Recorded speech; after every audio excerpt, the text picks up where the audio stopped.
Sidang kasus pidana Saiman Sihaan dan Rudi yang dijerat dengan pasal 264 dan 266 atas dugaan pemalsuan akta notaris 10 tahun 2019 di Pengadilan Negeri Tebing Tinggi menghadirkan 2 orang saksi ahli, masing-masing saksi ahli notaris dan saksi ahli pidana. Dalam persidangan tersebut, saksi ahli notaris dan pidana berpendapat sama, yakni dakwaan terhadap Saiman Sihaan dan Rudi tidak sesuai dengan apa yang didakwakan jaksa penuntut umum, karena menurut ahli, hal itu tidak berkesesuaian dengan pasal primer 266 yang dimaksud, dan tuduhan itu harus dibuktikan oleh majelis hakim.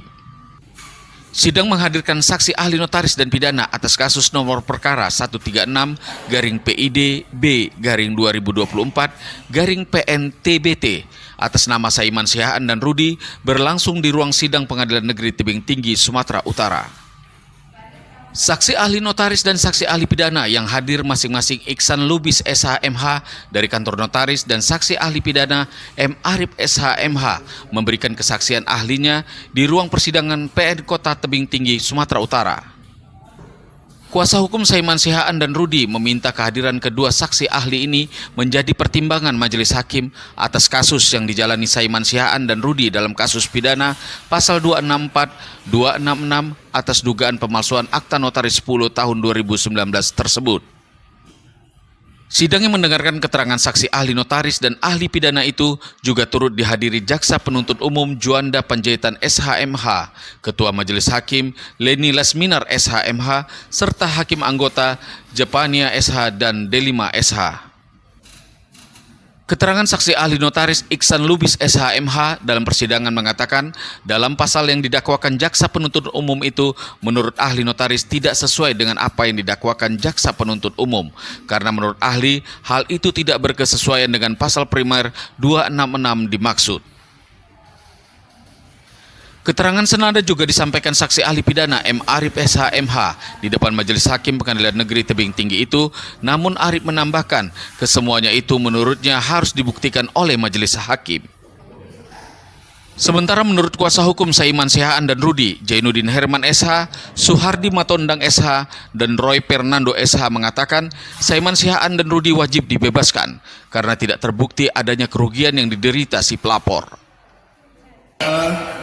Sebagaimana sudah dihadirkan di persidangan tadi, bahwasanya agenda persidangan hari ini adalah meminta keterangan ahli terkait tadi ada dihadirkan ahli kenotariatan dan ahli pidana. Menurut kami keterangan ahli tersebut cukup menguntungkan bagi terdakwa ya, Pak Roy ya, karena memang terkait sebagaimana diterangkan tadi oleh ahli kenotariatan bahwasanya akta tersebut sepanjang belum bisa ditentukan sebaliknya kebenarannya, maka dia tetap merupakan akta otentik dan harus dibutuhkan putusan pengadilan untuk membatalkannya, dan atau pihak-pihak yang datang yang berkepentingan untuk membatalkannya. Kami kira berdasarkan keterangan yang diambil dari ahli atau kedua ahli tadi, kami cukup optimis kedua terdakwa ini kemungkinan besar insya Allah bebas. Ya, sesuai sebagaimana fakta persidangan juga kan tidak cukup membuktikan tentang adanya niat mereka untuk melakukan perbuatan atau belum bisa dibuktikan oleh di dalam hukum pidana itu kita kenal namanya hukum formil dan hukum material. Ini kita harus kita gambarkan dulu kan. Nah, di dalam perkara yang didakwakan kepada Saiman Sihaan itu adalah pasal 266, 264 dan 263. Ketiga pasal ini adalah delik material. Artinya harus ada timbul kerugian. Dibuktikan dulu timbul kerugiannya.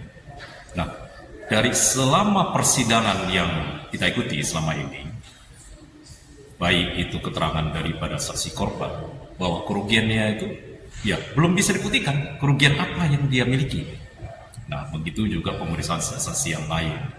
Saksi yang lain itu juga tidak dapat membuktikan, artinya akta nomor 10 itu adalah akta fiktif. Terlalu dipaksakan oleh jaksa penuntut umum.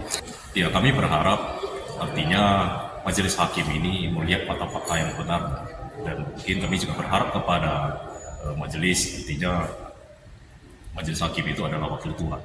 Kalau memang tidak teryakinkan, dibuktikan klien kami itu bersalah, ya harus dibebaskan. Dari Kota Tebing Tinggi, Sumatera Utara, tim GenewsTV.id memberitakan.